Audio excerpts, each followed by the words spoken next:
If you ever try to remove the background of an image in PowerPoint, you know it's a disaster. It will cost you a lot of time and the end result is almost never satisfying. Luckily today you don't have to do that anymore. There are great online AI tools available that does the job in just a few clicks. Today I will show you my two favorite websites that use AI to remove the background of an image really good. And I will demonstrate how they work by using this image of this beautiful lady waving her hair. And you can imagine that removing the background of an image like this by hand, it's almost impossible to do actually. Now, the first website that I want to show you is RemoveBG. And I think this is the most easy tool that's out there. It's just a matter of dragging your image to the website and then the magic happens.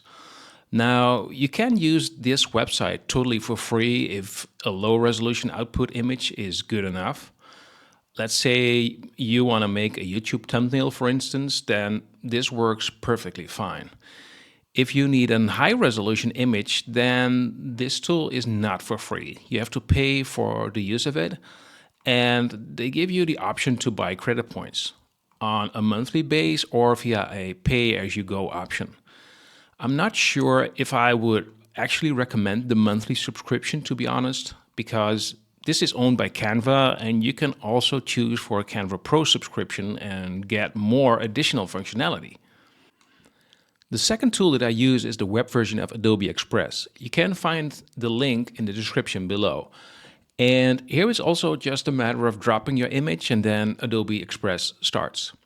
Now, normally Adobe takes a little more time compared to RemoveBG, but the advantage here is that Adobe Express does give high resolutions in the output file.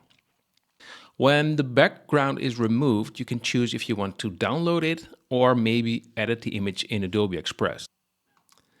Now, when we compare the generated images from both tools, you see that Adobe did a very good job and it has created a very sharp result.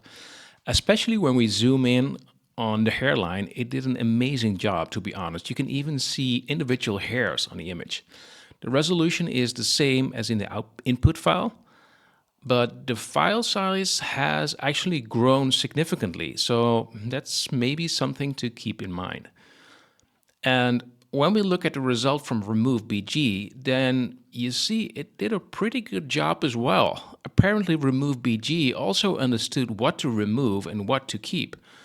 But you can see that this is in a lower resolution compared to the original file and also compared to the result from Adobe Express. And you can see it also when we look at the file size. It's really small. So in short, if you want to remove the background of your image and you don't need a high resolution, my advice is to definitely use RemoveBG. It's just super easy to use, it's fast, and the file sizes are really small. If you do need the best result and need to work with high resolution images, then Adobe Express is the way to go. Now, I hope this helps you and that you liked watching this video. If you did, please consider subscribing to my channel. And if you use other tools, maybe have suggestions or questions, let me know in the comments below.